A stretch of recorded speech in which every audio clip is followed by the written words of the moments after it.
Ons het ook nou met die Here gepraat, ook deur ons voorsang, maar kom ons praat net met die Here deur 'n gebed ook te doen en ons so aan die Here toe te wy en net die Here se troon te nader. So kom ons doen 'n gebed saam. Here Jesus, mag elkeen van ons deur ons lewe en deur ons woorde en dade vir mense kon wys. Hoe lyk dit as mense vir die herder, die Here Jesus Christus volg? Hoe lyk dit as mense vir God liefhet, vir God die eerste prioriteit in elke terrein van hulle lewe maak? Hoe tree sulke mense op en wat doen hulle? Here, mag hulle dan deur ons voorbeeld besluit ook om vir U na te volg en in ons navolging en aanbidding vir Jesus Christus na te volg. Here, ons wil net kom bid ook, Here. Elke dag is daar so baie gedagtes. Ons denke loop oor. En daaruit spruit ons woorde en dade.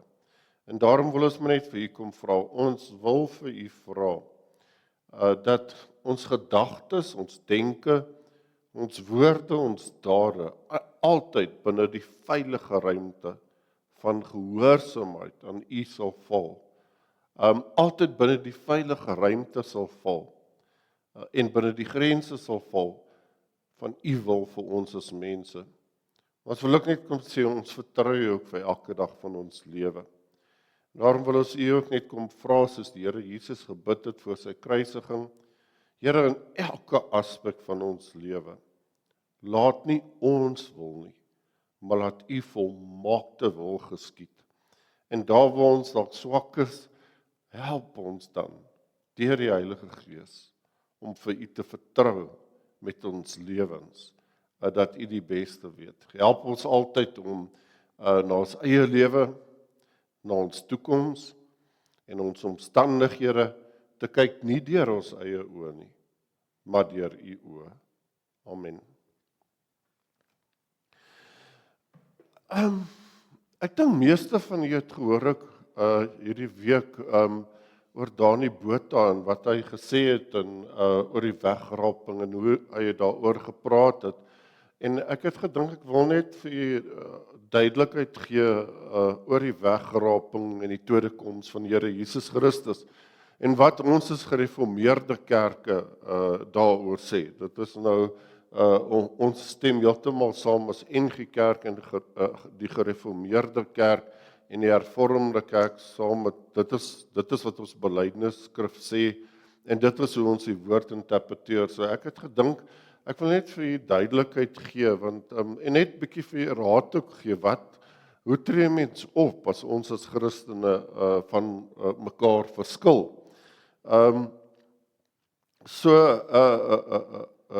Dani Botha, soos jy weet, het die wegraping voorspel die 23ste en 24ste September hierdie jaar. En ek dink wat vir my ontstellend was nogal, die van u wat dit gevolg het, is die kommentaar daarop wat die mense gelewer het. Weet, en hoe mense van mekaar verskil het in die kommentaar daarop. En dit het my net weer laat dink aan hoe moet ons interaksie ook wees met mekaar as Christene, as ons van mekaar verskil oor sekere goedes. En wat vir my nogal baie skrikwekkend en hartseer is, baie keer as ons van mekaar verskil, veral op sosiale media, is hoe ons as Christene dan baie keer met mekaar praat as ons van mekaar verskil. Die manier hoe ons as Christene met ons mede-Christene praat, as ons van mekaar verskil. Hulle sê altyd een van die goue reëls as jy nou na die YouTube video's kyk, weet, soos wat Dani Botha nou of daar was nou verskeie video's van Dani Botha en dan mense wat gepraat het oor die wegraping. Maar ek wil sê, een van die goue reëls is, wat ek ook maar aangeneem het in my eie lewe, is dat jy nooit op iemand se post, die kommentaar en opmerkings wat mense maak, gaan reageer nie. Eintlik moet jy nie eens reageer op dit wat die persoon sê op sosiale media nie.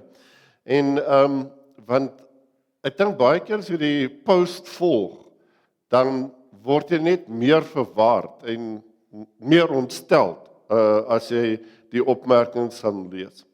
Nou ek wil net sê, ons standpunt as gereformeerde kerk, nie net NG Kerk nie, maar die hervormde kerk en baie ander gereformeerde kerke ook, wat dieselfde belydenisskrif het as ons, soos byvoorbeeld die evangelies gereformeerde kerk ook. Ons verskil in die gereformeerde leer van die wegraping, soos wat Dani Botha het nou voorspel het. In die gereformeerde leer ken ons nie iets soos die wegraping nie. Weet, ons glo dat Jesus Christus nog een keer gaan kom, en hy gaan nog net een keer kom, en dan gaan hy kom as die regter. So ons glo nie in die wegraping nie, ons glo dat die Here Jesus Christus weer een keer gaan kom, en hy gaan kom as die regter. En wat belangrik is, ons kan nie die datum en die tyd voorspel nie, moet jy nie daarin begewe nie. Deur al die eeue, weet in die tyd van keiser Nero, toe die Christene geweldig vervolg is, 60 na Christus. Ek dink in die tyd met die Eerste en die Tweede Wêreldoorlog, toe het mense die wegraping voorspel. En ek dink dit is iets wat gaan ophou, hulle op hulle dag en 'n datum aan, en elke keer het hulle eintlik met rooi gesigte gesit, want die Bybel sê vir ons, die Here Jesus sê eintlik vir ons, ek weet nie eens die dag en datum nie, net my Vader weet dit. En ek wil maar net vir sê, as ek die Bybel lees, dan sal niks wat nog moet gebeur, wat verhoed, dat die Here Jesus Christus weer moet kom nie. Hy kan enige dag kom. Met ander woorde, daar's niks wat nog moet gebeur, wat verhoed dat hy nie vandag kan kom, byvoorbeeld nie. Ek het vir mense ook gesê, oor die wegraping, ek het seker so 2 weke, of met Dani Botha se pos so 2 weke terug net gesê, persoonlik glo ek, die Here kan vandag kom. Hy kan nie 23 en 24 kom, hy kan nie kom nie. Hy kan vandag kom, hy kan in die week kom, hy kan volgende maand kom, hy kan oor nog baie jare, as ons al almal dood is, kan hy ook kom. Ons weet nie, en moet jy nie begewe daar nie. Al wat ek altyd vir mense sê, daar's 2 goed waarvan ons verseker kan weet. En die een ding is, en ons kan maar daarvan praat as dag X. Kom ons sê die dag wat ons doodgaan is dag X. Ons weet nie wanneer die dag is wat ons gaan doodgaan nie. Dis iets wat ek vir iemand van die toewens nou nie, dat dit nog onlangs sal wees nie. Wat ek net bedoel, sê maar die dag wat jy doodgaan is dag X, en dis oor 15 jaar of 20 jaar of wat ook al. Al wat ons weet, die dag wat jy gaan sterf, is nou nader as wat dit verlede maand was. En is nou nader as wat dit verlede week was. En is nou nader as wat dit gister was of as wat dit vanoggend was. Kom ons praat van die Here se wederkoms. Ons weet nie wanneer dit gaan plaasvind nie. Die Bybel sê ook, hy kom soos 'n dief in die nag. En as jy geweet het, daar kom 'n dief in die nag in, of 'n rower na jou huis toe, sal jy mos nou voorsorg tref. Maar jy weet nie wanneer hy kom nie. Of soos in die tyd van Noag. Die mense het maar soos gewoonlik geleef en geëet en gedrink en aangegaan, en toe die sonvloed gekom, toe die reën gekom. Weet, en so sê hulle net, gaan dit ook wees met die wederkoms. Hy kan enige tyd kom, maar kom ons sê, die dag wanneer die Here Jesus Christus weer kom, is dag Y. Weet, dit kan oor 'n eeu plaasvind, maar dit kan ook vandag plaasvind, dit kan môre plaasvind, dit kan deur die nag plaasvind. So, dis hoekom ek net vir mense sê, moenie speel daarmee nie. Ons weet nie, enigiets kan gebeur. Ons kan nou ongeluk sterf of iets in daai lyn. Nie dat ek dit vir enige van die toewens nie, maar ek wil maar net dit as beeld gebruik. Maar al wat ek weet is, verseker weet is, en wat ek vir julle kan sê, die Here se wederkoms is ook nou nader as wat dit 'n maand terug was, en as wat dit 'n week terug was, en as wat dit gister was, en as wat dit vanoggend was toe ons opgestaan het. elke dag kom die Here se wederkoms nader. En dis hoekom dit so belangrik is om gereed te maak, hoekom mense nie moet uitstel nie. En dis maar eintlik waarom my preek ook gaan vanoggend. Moenie uitstel om die Here Jesus Christus aan te neem nie. En as jy hom aangeneem het, jy weet, dit stop nie net daar nie. Nou sê jy maar, nou kan ek leef soos ek wil nie. Dan wy jouself elke dag toe aan die Here. Weet Matteus 24 vers 36, daar's so baie verse wat dit sê, maar niemand weet wanneer daardie dag en uur kom nie. Nie die engele in die hemel nie, en ook nie die Seun Jesus nie. Net God die Vader weet dit. So dis in Matteus 24 vers 36. En so verskil ons as kerk ook van die wegraping of die Here Jesus se wederkoms, waar ons die datum en tyd kan bepaal van. Ons kan dit nie bepaal nie. Maar ons as Christene, en dit is maar net wat ek by u wil pleit, ons as Christene moet baie versigtig wees om vir mekaar, as ons van mekaar verskil, mekaar so seer te maak en mekaar so te kritiseer. Partykeer raak jy sommer persoonlik en val nie die saak aan nie, maar die persoon aan. En mens kan mense baie seer maak so. En hou vas in die Bybel. Wat ek net altyd sê, toets alles altyd in die Bybel. Ek moet my preek as ek dit voorberei, weet, en my lewe gedurende deur gaan selfondersoek doen en kyk, leef ek volgens die Here se woord? Is my preek Bybels? Is dit wat die Here regtig sê?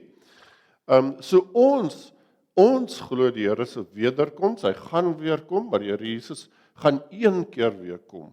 En dan is dit die oordeelsdag, dan kom hy as regter. En dan gaan almal van ons voor hom verskyn. Hebreërs 9 vers 27 en 28 sê ook, 'n mens is bestem om eenmaal te sterf, en daarna kom die oordeel. Soos Christus ook net eenmaal geoffer om die sondes van baie weg te neem. So dit is wat ons as gereformeerde kerk glo. Maar dit maak nie van, as iemand nou daarvan verskil, van eers wat hiervan verskil, of 'n ander kerk verskil hiervan, dit maak nie van ander Christene boos en sleg as hulle verskil van jou rondom dit nie. En asseblief, kom ons probeer altyd, as ons as mede-Christene van mekaar verskil, in ons gesprekke met mekaar, so verskil van mekaar, sodat die wêreld na ons as Christene, na kerk, as kerk sal kyk, en sê, maar dit is hoe 'n mens van mekaar moet verskil. Weet, die manier hoe ons van mekaar verskil. En net sê, ons wil, dat die wêreld sal kyk, mense wat nie deel is van die Christelike geloof nie, mense wat dalk nie glo nie, roekeloos leef, en ons is elke dag in kontak met sulke mense, maar laat ons 'n lewe leef, waar hulle sê, maar as ek, dat daai mense ook kan sê, maar as ek verskil van mense, wil ek ook so verskil, soos wat die Christene verskil van mekaar. So kom ons help vir mekaar hiermee. Nou, ek wil vanoggend dan vir ons lees uit Johannes 10, vers 1 tot 21, en wat wonderlik is, elke keer leer 'n mens maar iets nuuts uit die Here se woord uit. Ek dink is 'n baie bekende gedeelte, maar mag jy vanoggend ook iets nuuts uit die Here se woord uit leer. Ek het sommer gedink ek gaan 'n bietjie naughty wees vanoggend en vir u 'n paar vrae vra. Maar ek moet vir u sê, jy weet, daar word mos nou baie gepraat oor wat was eerste gewees, die hoender of die eier. Maar ek weet, en dit is baie moeilik, is eintlik 'n moeilike vraag om te beantwoord. Ek weet nie of 'n duidelike antwoord is, dalk moet u my help, maar ek sou sê, die Here, as ek nou moet 'n keuse maak, iemand dwing my nou om 'n keuse te maak, sou ek sê, die hoender het eers gekom, want die Here het al die diere geskape, en toe die eier, weet, so hy die hoender ook geskaap vir heel eerste, maar dit is nou, maar ek het sommer gevra, en dit is nou nie 'n hoender of 'n eier vraag nie, net van interessantheid.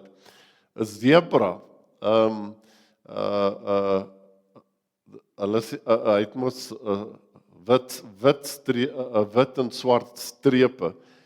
Nou wie van u sal sê, moet nou jou hand opsteek vir my, steek net jou hand op, wie van u sê, 'n zebra is eintlik swart en dan het hy wit strepe? Wie van die glo dit? Okay. Dis ook maar. Nee, dankie. En wie van u glo 'n zebra is wit, maar hy het swart strepe? Die ander, nee, weet. Ek wil net vir julle sê, ons was so 2 maande terug, as ek nou sê, so 2 maande terug as kapelane in die polisie en as maatskaplike werkers en sielkundiges by Johannesburg Dieretuin. Dit was my eintlik, hulle noem dit 'n care of the caregivers geleentheid. Wonderlik om so te gaan, wonderlik. Maar daar het ek nou die antwoord gekry. Toe sê hulle, 'n zebra is eintlik wit met swart strepe. En die rede hoekom en is dat hoekom hy wit is met swart strepe. As hy nie baarmoeder is, dan is hy eintlik spierwit, nê. En pas nadat hy gebore is, dan is hy eintlik redelik wit, maar dan is al swart strepe, maar die swart strepe is nog baie dof. En dan raak die swart strepe nou die aard van die saak helderder. So 'n zebra is eintlik wit met swart strepe, maar dit is sommer net nou 'n vraag. Nou ek wil vir 'n ander vraag vra, maar dit is nou van toepassing op my preek. Ons lees in Johannes 10 en soos ons nou gelees het met ons wotum, ons elkeen weet 'n herder, dis iemand wat skape oppas. Weet elke herder het sy eie skape en hy is verantwoordelik vir daai skape en hy hou hulle veilig en omdat hy hulle veilig hou, hy versorg hulle, sorg dat hulle genoeg eet en drink en veilig is, hy beskerm hulle. So dis 'n herder se taak en die skape vertrou ook hierdie spesifieke herder omdat hy vir hulle versorg. Maar ek wil net vir julle sê as ek nou vir julle moet vra, wat dink jy van 'n skaap? Dink jy dis 'n intelligente dier of nie? Wie sê dit is 'n intelligente dier? Dan kan julle julle hande opsteek. Dink julle nie? Okay, great. Okay. Daar's een wat dink dit is 'n intelligente dier en wie dink dis nie 'n intelligente dier nie? Al die ander, nee. As ek reg as ek sê ek het nou net een gesien met 'n hand op gesê wat sê dis 'n intelligente dier. So die ander kan ek maar aanneem met veiligheid, jy sê dis nie 'n baie intelligente dier nie, nee. Nou ek wil vir julle net sê, dis eintlik wonderlik hoe die Here sy skepping gemaak het, nee. As jy nalees oor diere, nee, dit is net amazing om na te lees oor diere en wat se gawes hulle het. Weet, dis vir my altyd mind-blowing hoe jy hierdie voëls kan loslaat, sê maar in Kaapstad en dan kom hulle terug spesifiek na die boer se plaas toe. Dan dink ek maar hierdie arme voël, weet sy verstand is ek maar amper so groot soos 'n ertjiepit. Ek weet nie of bietjie groter, maar hy het nie 'n baie groot brein nie, maar hy het 'n GPS om wat vir niks skrikkie, nee. Maar ek wil net sê 'n skaap is eintlik 'n baie intelligente, slim dier. En jy kan dit gerus gaan nalees. So ek wil vir julle sê dis jy sal nogal baie leer van hoe intelligent diere is as jy bietjie oor hulle nalees. En hoekom ek sê 'n skaap is 'n baie slim dier? 'n Skaap kan 50 gesigte van mense of van ander skape herken. Tot 50 gesigte van mense en ander skape herken. Dit vir my lyk altyd 'n trop skape heeltemal dieselfde. Maar 'n skaap hy kan sien, maar hierdie skaap is deel van ons trop, of hy is nie deel van ons trop, en mense ook, weet, hy kan 50 gesigte tot 50 gesigte van mense herken. En 'n skaap het ook geweldige goeie oë, weet, hulle kan baie goed sien. En hoekom ek ook dit sê, dit is wonderlik hoe die Here diere gemaak het. 'n Skaap se oë sit ook langs sy kop, nee, weet, maar die funksie is eintlik daarvan 'n skaap kan amper 360 grade reg rondom hulle sien, weet. En die funksie daarvan is om hulle teen gevaar te beskerm. En dit is sodat hulle kan sien as iemand vir hulle wil aanval. En 'n skaap ook, en dis 'n feit, hou baie van musiek. Wie van die wil 'n kans waag en sê wat se musiek hou 'n skaap van? Want daar's twee kategorieë musiek waarvan hulle baie van hou. Wie wil iemand probeer? Weet, 'n kans waag en sê wat se musiek hou hulle baie van. Daar's 2 kategorieë musiek. Ek dink jy gaan heel waarskynlik reg wees as jy dit sê. So jy kan maar probeer as jy wil. Klassieke musiek, dis reg. Ja, en wat 'n ander rede? Daar's nog een kategorie. Ek dink ons almal hou ook van daai kategorie musiek. Wat 'n ander musiek sou jy sê? Weet. Ek kan maar vir die antwoord gee, country musiek. So klassieke musiek en country musiek hou skape baie van. Dit maak hulle baie rustig, né? Nee, ek dink baie van ons hou ook van klassieke en country musiek. En jy sal nooit glo nie, jy weet, 'n skaap bler mos. Maak mos so meh, weet. Maar elke skaap maak eintlik 'n unieke individuele geluid. En dit is as 'n klein lammertjie meh, dan weet die ma presies, maar dit is my lammertjie daai ene. So dit is eintlik die skape kan onderskei tussen die verskillende mehs of blare wat ook al mense dit noem.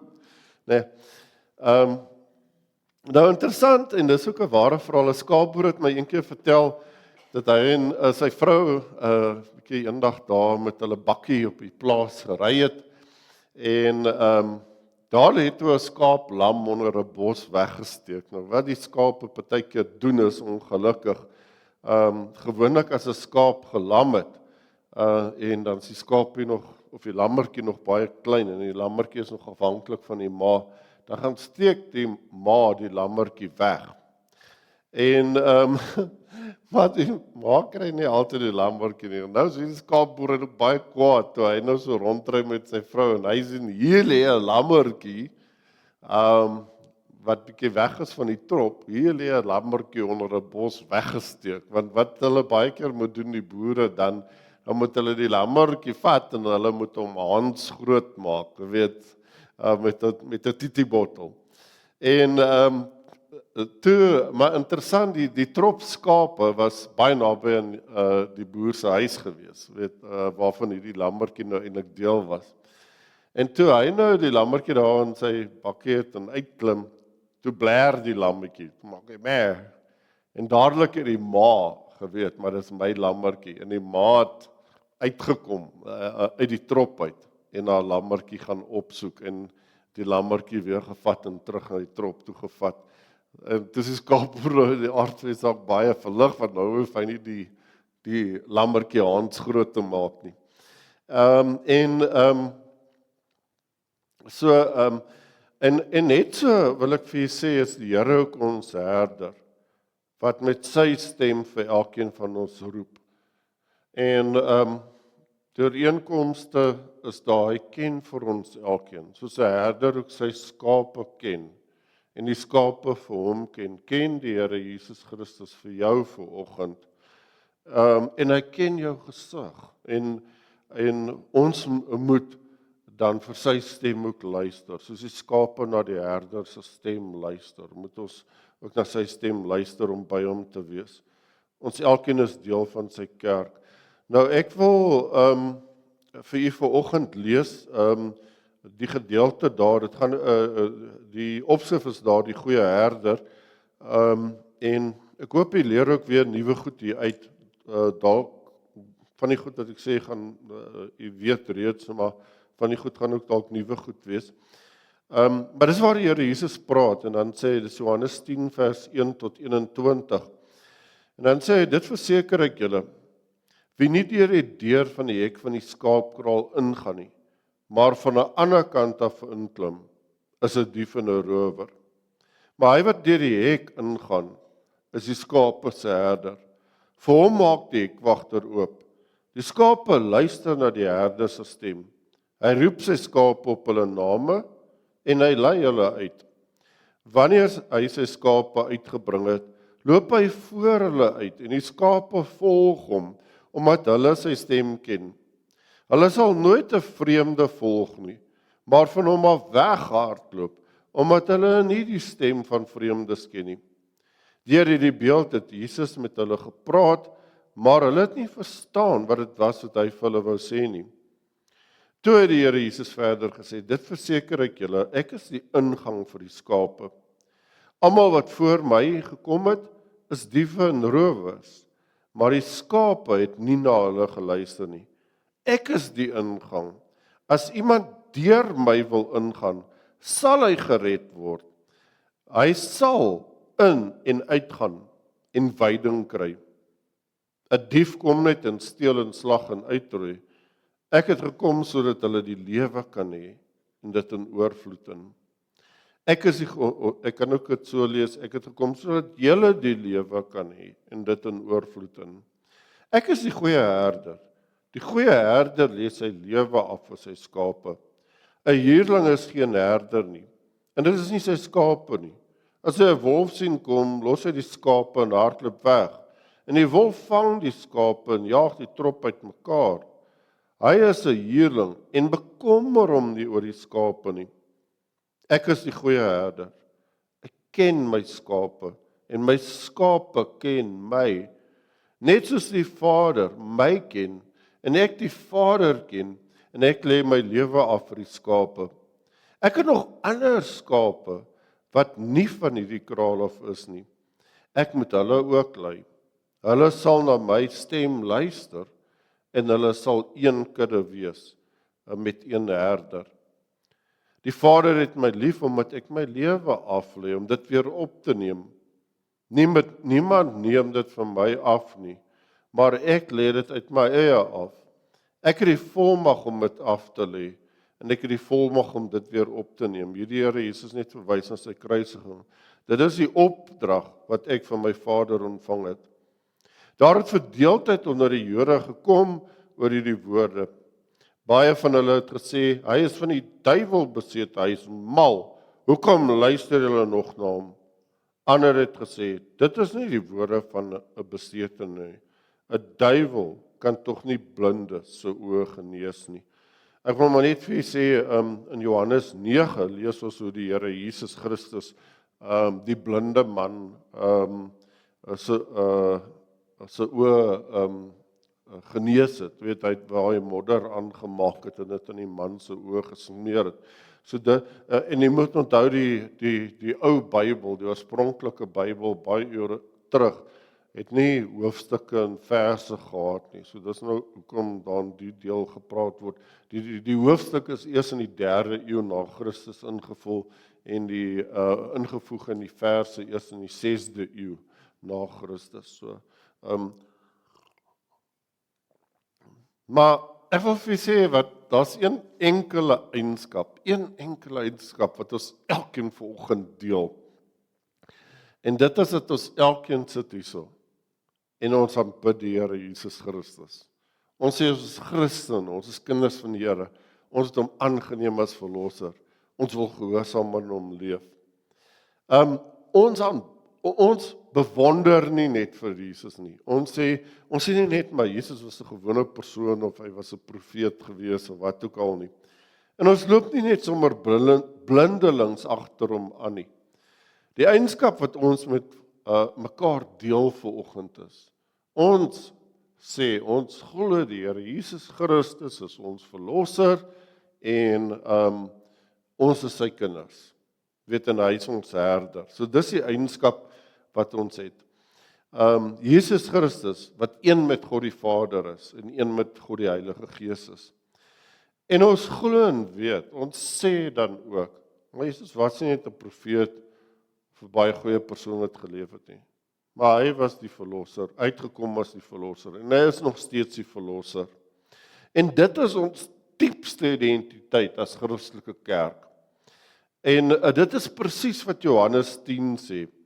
Jy aanbid, daar's dit een van twee kategorieë. Jy aanbid of vir Jesus as God of nie. Jesus sê dan in Johannes 9 vers 39 vir ons ek het na hierdie wêreld toe gekom om vir mense voor 'n beslissing te stel, sodat mense 'n keuse kan maak. Dis 'n keuse wat ons elkeen ook al moes gemaak het, hopelik, of moet maak. En die Here sê ook in Genesis 2 vers 17 vir Adam en Eva, ek het vir julle alles gegee wat julle nodig het. Ek het julle gemaak, ek het vir julle alles gegee in oorvloed in. En julle bly op die wonderlikste plek. Ek het julle op die wonderlikste plek geplaas waar ek julle kon geplaas het, en dis in die paradys. Maar een ding, daar's net een ding wat ek vir julle verwag, wat julle 'n beslissing oor moet vel. Julle mag nie eet van die boom van alle kennis nie. Die dag as jy daarvan eet, dan sterf jy. En wat hy eintlik vir hulle gesê het, maar julle moet elke dag hierdie besluit maak. Ons gaan nie eet van die boom van alle kennis nie. Maar verder kan julle die skepping geniet. En ongelukkig kies Adam en Eva dan duidelik teen God se instruksie. En hulle ongehoorsaamheid aan God, weet ons elkeen, het tragiese gevolge. En net so het elke besluit wat ons vanoggend neem, of 'n besluit wat ons nie neem nie, het sekere gevolge. Jy moet nie dink as jy elke besluit het gevolge, net soos maar as jy iets sê, dit kan dit sekere gevolge hê. As jy iets nie sê nie, het dit ook partykeer sekere gevolge. Maar jy moet nooit dink as jy die keuse maak om niks te doen nie, jy doen nie iets nie. En as jy die keuse maak om nie iets te doen nie, dan kan dit ook gevolge hê, positief of negatief. Daar is tye wat jy die keuse moet maak, maar ek gaan nie hier iets doen nie. Maar dit kan ook gevolge hê, of dit het ook gevolge, of positief of negatief.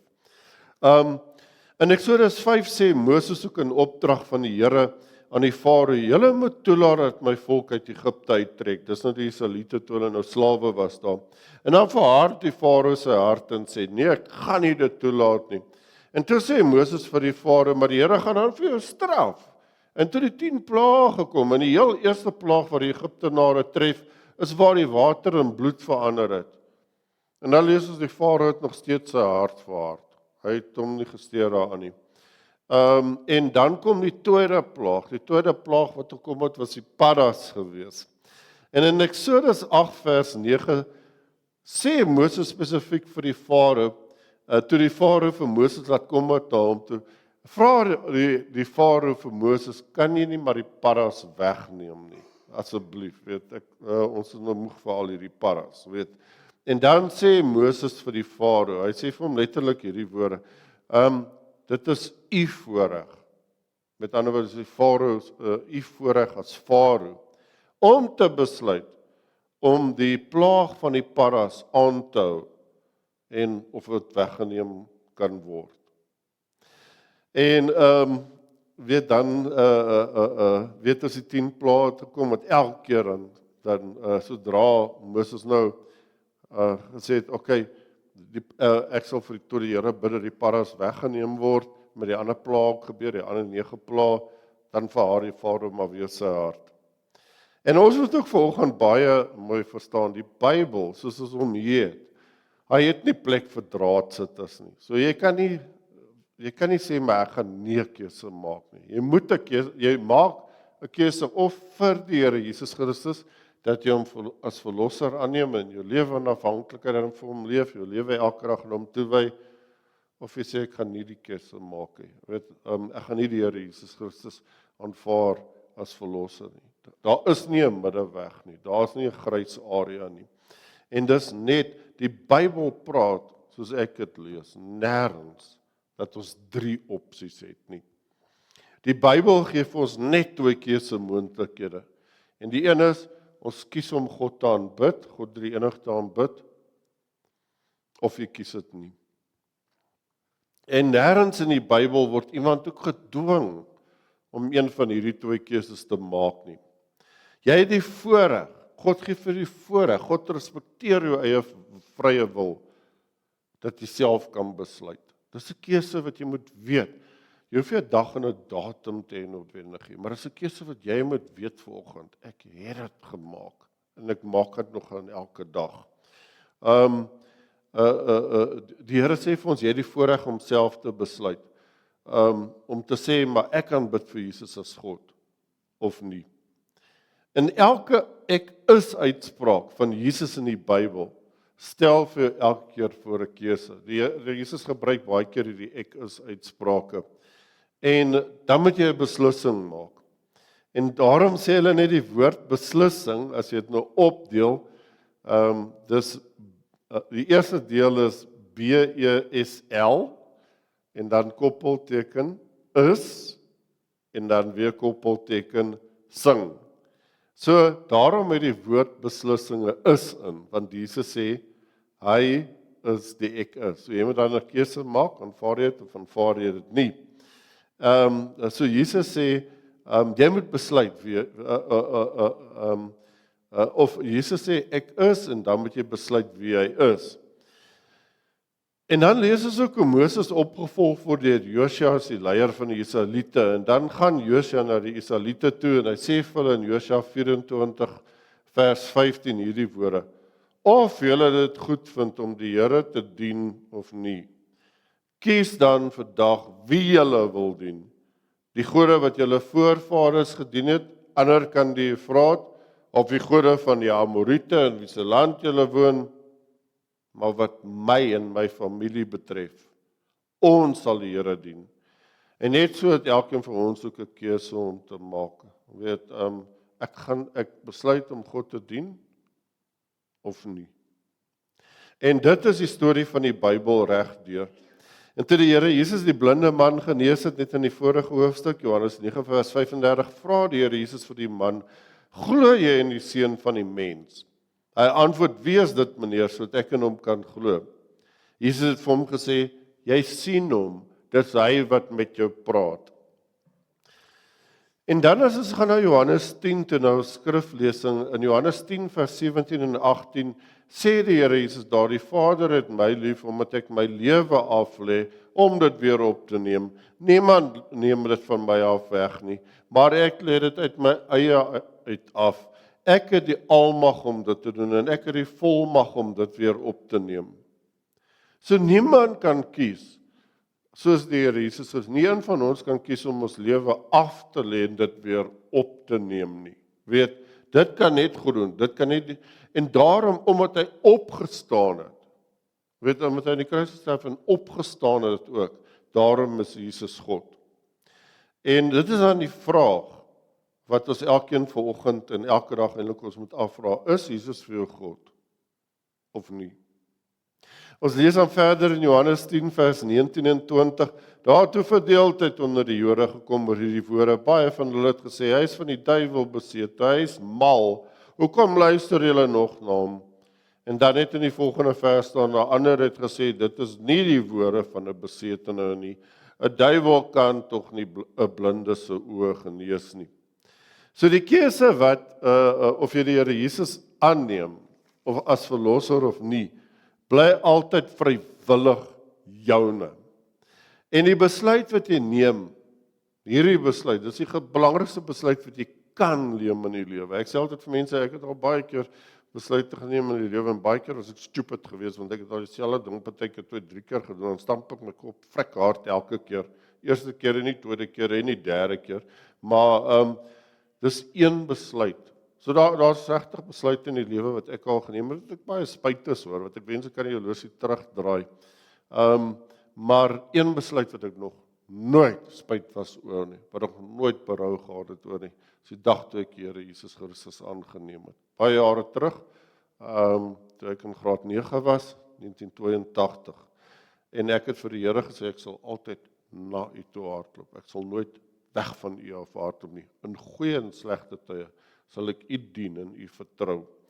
En hierdie besluit wat jy neem, met vir die res van jou lewe, res van hierdie lewe en vir die ewigheid, waar jy jouself gaan bevind na hierdie lewe, het dit gevolge.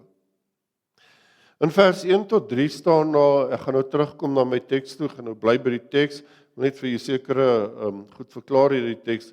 In vers 1 tot 3 staan daar, waar die Here Jesus sê, dit verseker ek julle, wie nie die Here hek van die skraapkraal ingaan nie, maar van 'n ander kant af inklim, is 'n dief en 'n rower.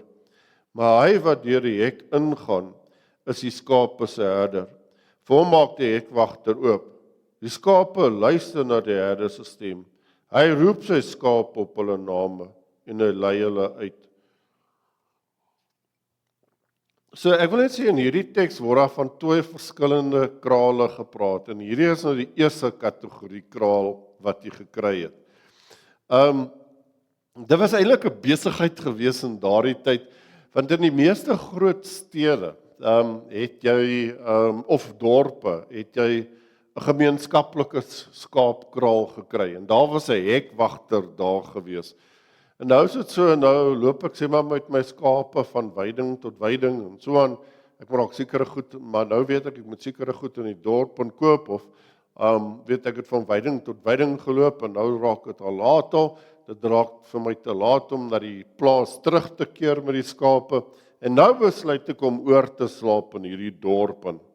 En waar daar dan was in hierdie meeste van die dorpe en ook die stede, elkeen van hulle dan 'n groot skaapkraal gehad. Weet of meer as een partykeer, maar daar was die groot skaapkrale, dit was 'n besigheid geweest en dan was daar die hekwagter ook geweest.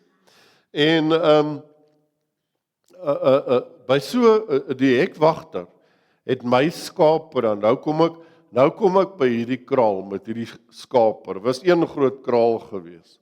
Weet dalk as ek gekom het by die kraal was al laat geweest, dan was daar ander skape ook in hierdie groot kraal, maar nou kom ek na die hekwagter toe en sê vir hom, ek moet nou maar in hierdie dorp oorslaap vanaand, of ek beplan om seker goed te koop in die dorp en weet dalk môre of wat ook al, en kan ek my skape hier inlaat? Dan sê die hekwagter vir my, ja, hy maak die hek oop en al my skape loop daarin en hulle saam met die ander skape wat dan reeds in die kraal is, en dan kan daar ook ander herders kom na my en hulle in hierdie groot kraal wat nou my en ander herders se skape is, dan doen die hekwagter maar dieselfde. Die herder met sy ander skape wat na my kom, vra ek vir die hekwagter, kan ek maar my skape hier injaag? Ja, jy kan injaag. Die hart van die saak, wat se teen nou sekere jy moet hom betaal daarvoor en dan jaag hy ook sy skape in en soos al die bondel skape hier in een groot kraal en dit is hoe dit gewerk het. So en dan die volgende oggend interessant, hoe dit gewerk het, het die herder hulle skape of het die herders hulle skape gaan haal. En nou kom ek ook daaraan en ek sê maar die 4de herder wat al sy skape gaan haal het, sê maar 6 herders se skape in. Ek vat nou maar net 'n voorbeeld, sê maar 6 herders se skape en hulle is almal in hierdie een groot kraal in. En nou het sê maar 2 herders nou my voorgespring en hulle het al hulle skape gehaal, hulle skape is al uithaal en nou bly daar nog 4 mense se skape oor en ek is die 3de persoon. En wat ek dan gedoen het, wat elke herder gedoen het, jy het letterlik die hekwagter het jou ingelaat en dan jou skape geroep. En omdat jou skape jou herken het en jou stem herken het en jou vertrou het, dan het jou skape uitgekom alleen. Die ander herders se skape het agtergebly in hierdie kraal. Weet hulle het gewag vir hulle herder, maar die ander skape het nog geweet ek is nie hulle herder nie, maar die skape wat aan my toe vertrou, sê maar 50 of wat ook al, dan het hulle uitgekom en dan het hulle weer agter my aangeloop. So dit is hoe dit gewerk het in daardie tyd, baie interessant. Dan vers 4 tot 6 wil ek net vir julle lees ook daar. Wanneer hy al sy skape uitgebring het, loop hy hulle vooruit. En die skape volg hom omdat hulle sy stem ken. Hulle sal nooit 'n vreemde volg nie, maar van hom af weghardloop omdat hulle nie die stem van vreemdes ken nie. Deur hierdie beeld het Jesus met hulle gepraat, maar hulle het nie verstaan wat dit was wat hy vir hulle wou sê nie. Maar wat die Here Jesus eintlik vir hulle wou gesê het, hy gaan my net 'n verhaal vertel hieroor, daar was 'n ware verhaal van 2 skaapboere gewees en die een boer het na die ander boer se skape gesteel en die boer wie se skape gesteel is, vat toe die ander boer hof toe, weet en sê maar hierdie is eintlik my skape. Maar dit was amper soos in Salomo se tyd wat die 2 vrouens daar voor die landros verskyn het. Nou het al 2 boere, die een sê nee, dis my skape hierdie. Weet ek het nie die ander boer se skape gesteel nie. Die ander een sê nee, hy het my skape gesteel. Dis my skape hierdie. Weet dit was amper soos in Salomo se tyd met die 2 vrouens gekom het en gesê het maar die kind is myne, jy onthou nog daai storie, maar in elk geval, om nou, wat gebeur het, die Landros kon toe nie bepaal, maar wie van hierdie twee boere praat die waarheid nie. Maar die Landros dink toe by homself, hy het 'n bietjie van boerdery af geweet, en hy dink toe by homself, en hy sê toe, kyk, al wat vir my oorbly, ek gaan die skape dagvaar, om in die hof te verskyn. So hy het toe letterlik die skape gedagvaar om in die hof te verskyn, en hulle het 'n hok gebou daar vir die skape, en hy het toe vir die een boer gesê, jy gaan staan aan daai end van die hof, en die ander boer het hy gesê, jy gaan staan aan daai end van die hof. Nou moet jy weet, nou is die skape voor die Landros en alles, en die Landros sê vir beide hierdie boere, nou wat julle doen is, nou roep julle die skape. En al die skape het gegaan na die boer, wat die aangeklaagde was, wat hulle sy stem herken, toe hulle die hok oopmaak, en die eienaar, die boer wat die eienaar was van die skape, daar loop al sy skape na hom toe. En die Landros het toe net 7 woorde gesê. Hy het gesê, case dismissed, hierdie boer is die eienaar, dit is sy skape. En die vraag maar net, is ken jy die herder se stem? Of ken jy nie Jesus se stem nie? En dan vers 6, wat net hier wil eers, deur hierdie beeld het Jesus met hulle gepraat, maar hulle het nie verstaan wat dit was wat hy wil sê nie. Nou tot vers 5 toe, het die, van vers 1 tot 5, praat die Bybel van 'n gemeenskaplike kraal. Dit was die dorpen, dit was 'n besigheid geweest, daar was 'n gemeenskaplike kraal geweest. As ek nou weet nou daar aangekom het, my skape daar wil los, dan was dit nou 'n gemeenskaplike kraal, en die volgende dag het ek hulle nou uitgeboek, ek het hulle geroep, my skape het uitgekom, die ander het agtergebly, en so aan. Maar vanaf vers 7 praat die Here Jesus net van een kraal. Daar was nie 'n gemeenskaplike kraal naby nie. Nou wat met my kon gebeur het, sê maar ek is nou die herder. Nou loop my skape ook van graspol na graspol, en ek lei hulle weg, en nou kom ek op 'n stadium agterneem, ons al laat al, ek gaan my skape in gevaar stel, ek kan hulle deur die nag laat loop nie, en ek moet nou maar 'n kraal hier bou, En dan het die skaapwagter letterlik 'n kraal gebou, of hy het soek 'n veilige plek waar hulle nie kon uitkom nie. En daar was ook 'n ingang gewees uit die aard van die saak, en jy het letterlik dan 'n tydelike kraal gebou waar jou skape kon veilig wees. Maar wat gebeur het? Jy as herder het dan gaan slaap by die ingang van hierdie gemeenskaplike kraal. So jy as herder het gaan slaap by die ingang. Jy het letterlik gelê by die ingang van die skape. En die herder word nou die hek of die hekwag. So as dit nou my skape was en ek het nou kraal gebou, dan het ek die hekwag ook geword. Ek het niks of niemand, nie 'n wilde dier, niemand toegelaat daar nie. Ek het my skape beskerm. En dan vers 7 en 8, wat ons hier lees is, toe die Here Jesus verder gesê, dit verseker ek julle, ek is die ingang vir die skape. Almal wat voor my gekom het is diewe en rowers, maar die skape het nie na hulle geluister nie. En vandag nog in Israel, loop die herder voor sy skape uit. Ek weet nie of julle dit weet nie, maar dit is letterlik so. In Israel loop die herder voor sy skape uit. Maar nou moet ek net vir julle vertel, eintlik op 'n ligter noot, maar dit is tog 'n baie duidelike boodskap, die storie. Hulle vertel letterlik in Israel as jy nou daar kom, en dis ook 'n besigheid daar. Daar is omtrent so 6 skaapboere byvoorbeeld. Dis op verskillende plekke, maar jy moet nou betaal daarvoor. As omtrent so 6 skaapboere saam, sê my elkeen het 50 skape. Die toergidse neem gewoonlik, as jy nou besoeker is daar, en jy het nou betaal, jy wil dit nou sien, hoe dit werk, wat ek nou vir jy verduidelik het, hoe werk het, jy wil nou sien hoe dit werk, dan sê maar so 6 boere daar, jy betaal 'n sekere fooi om dit te sien, en dan op 'n stadium elke boer staan nou daar met sy skape en dan jaag hulle die skape bymekaar. En dan wys hulle nou vir jou as besoeker weet hoe die boere dan hulle skape roep. Dan staan hulle weer so apart en nou roep die boere hulle skape, hier loop al 6 boere se skape na hulle toe. Dit kan jy nou letterlik in iets al gaan kyk vandag.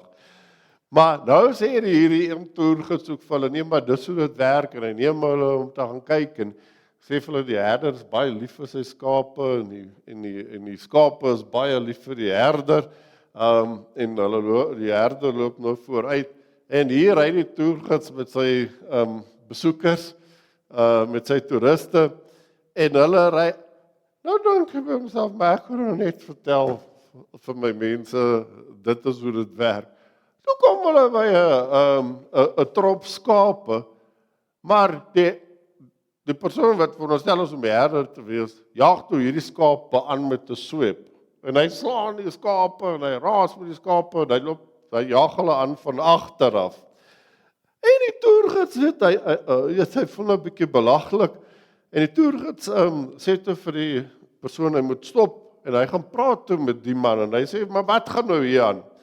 En die man antwoord toe vir die toergids, nee meneer, ek is nie eintlik die herder van hierdie skape nie. Ek is besig om die skape aan te jaag na die abattoir toe, sodat hulle geslag kan word. Ek is eintlik die slagter. So dis wat gebeur het. Maar wat ons moet onthou, elkeen van ons het 2 keuses. Jy word gelei waar die herder voor jou uitstap. Jy kies dat die Here Jesus Christus, Paulus sê ook uiteindelik so mooi, ons moet vir mense kan sê, volg my voorbeeld, soos ek die voorbeeld van die Here Jesus Christus volg. By alles in die wêreld, fokus ons op die herder, die Here Jesus Christus, en ons loop in sy voetspore in. Dis die een keuse wat jy het, tweede keuse is, as jy nie daarvoor kies nie, gaan jy aangejaag word, deur mense en deur die duiwel en wêreldse goed. En dan, vers 9 en 10 het, ek is die ingang, as iemand deur my ingang, dit is wat die Here Jesus sê, ek is die ingang, as iemand deur my ingang, sal hy gered word. Jy hoef jou aan te twyfel nie. Hy sal in en uitgaan en veiding kry. 'n Dief kom net en steel en slag en uitroei. Ek het gekom sodat julle die lewe kan hê en dit in oorvloed. En dit is eintlik maar die keuse waarmee elkeen van ons gekonfronteer word, en elke mens gekonfronteer word elke dag. God is nou, vandag, hy's nou nog besig om sy kudde hier op aarde bymekaar te maak. Hy het dit gedoen deur die eeue, hy sal dit nog doen deur die eeue. Maar hy's besig om sy kudde bymekaar te maak. En dan vers 10 sê maar eintlik net vir ons, 'n dief kom net en slag en steel en uitroei, ek het gekom sodat julle die lewe kan hê en dit in oorvloed. En dis 'n vraag wat ons elkeen moet afvra. Wil jy regtig 'n lewe hê van vreugde, van vrede en van sielsbevrediging? En hierdie vreugde en vrede en dankbaarheid en sielsbevrediging, wil jy regtig 'n lewe van dankbaarheid leef? Dis 'n gawe van die Heilige Gees, hierdie goeders wat ek jou nou genoem het. Vreugde, vrede, dankbaarheid, sielsbevrediging. Dis net iets wat die Heilige Gees vir jou kan gee. Anders gaan jou omstandighede dit bepaal, en jy gaan so gaan. Weet, in goeie tye gaan jy daar bo wees, en slegte tye gaan jy onder wees. Maar as God dit vir jou kom gee, dan gee dit altyd in die kern van jou mens wees, hierdie dankbaarheid en vreugde en vrede. En dit hang nie af van jou uiterlike omstandighede nie, omdat jy vir God vertrou.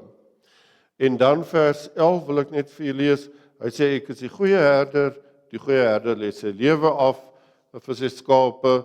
Hoe maak die Here Jesus sy skape bymekaar? En ons is ook sy skape. Hy lê sy lewe af vir hulle. Weet die Here het sy lewe kom af lê vir elkeen van ons.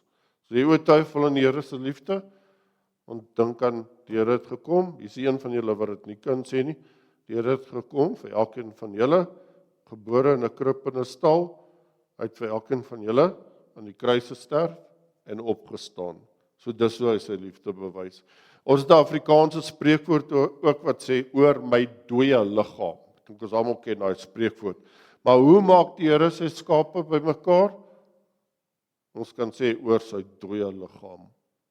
Jy weet, die Here lê sy lewe af vir ons aan die kruis, en dan staan hy weer op, sodat ons kan deel wees van sy kudde. En dan wil ek maar net vir julle lees, daar vers 12 tot 15, daar staan die volgende: huurling is geen herder nie, en dit is nie sy eie skape nie. As hy 'n wolf sien kom, los hy die skape en hardloop weg, en die wolf vang die skape en jaag die trop uitmekaar uit. Hy is 'n huurling en bekommer hom nie oor die skape nie. Dan sê net, ek is die goeie herder. Ek ken my skape en hulle ken my, net soos die herder vir my ken en ek die Vader ken, en ek my lewe aflê vir die skape. Ek het nog ander skape wat nie van hierdie kraal is nie. Ek moet hulle ook lei, en hulle sal na my stem luister, en hulle sal een kudde wees, met een herder. So wat die Here Jesus net kom sê, hy praat hierso in hierdie gedeelte met die Jode, met die Fariseërs, daar tot vers 15, maar in vers 16 het hy praat van, ek het ook ander skape, wat nie deel is van hierdie kudde nie. Nou praat die Here eintlik met mense buite die Jode, met mense, want die Here Jesus het nie net gekom vir die Israeliete nie. Met mense in Amerika, hy praat met ons vandag hier so Suid-Afrikaners. Weet, in elke land praat hy met mense. En hy praat met jou ook vandag as Suid-Afrikaners. So hy sê, hy het nie net gekom vir die Jode nie. Hy het ook skape hierso in Suid-Afrika. En die Here Jesus het gekom om ons lewe te verander. Iemand het vir my so mooi gesê, from an abandoned life to an abundant life. From an abandoned life to an abundant life, 'n lewe in oorvloed in. Die Here kom gee vir ons die lewe in oorvloed in, op fisiese, emosionele en geestelike gebied.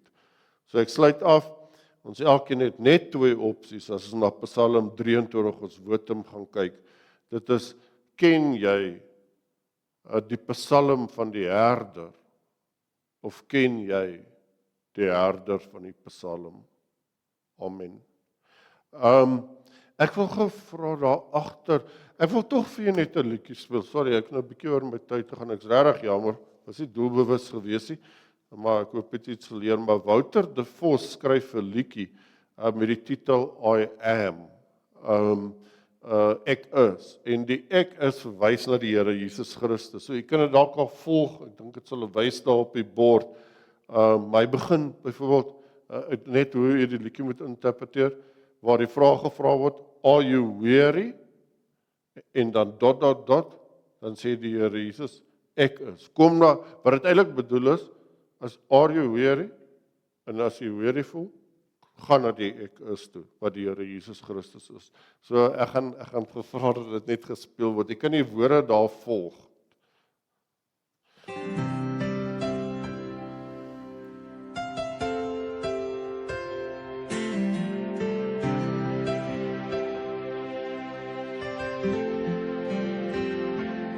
Are you weary? I am. Are you hungry? I am. When you're lonely, just call me. I am. Pain in your body, fear in your heart. Just remember, I am on your side. I am more than your reason, far above all your plans. Holy, holy, holy, yes, I am. Above all men's discussions, far above all human plans. Holy, holy, holy, yes, I am. Are you homeless? I am. Are you needy? I am. Are you willing to call me? I am. Falling apart, fear in your heart. Just remember, I am on your side. I am more than your reason, far above all your plans.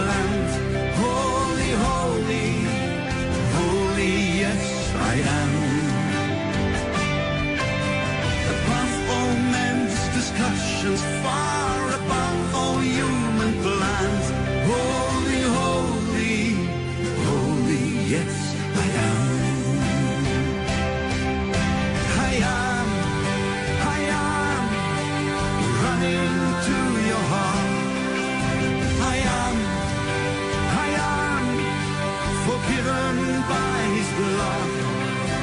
I am forever his child. I am wrote his name with love in my heart. I am wrote his name with love in my heart.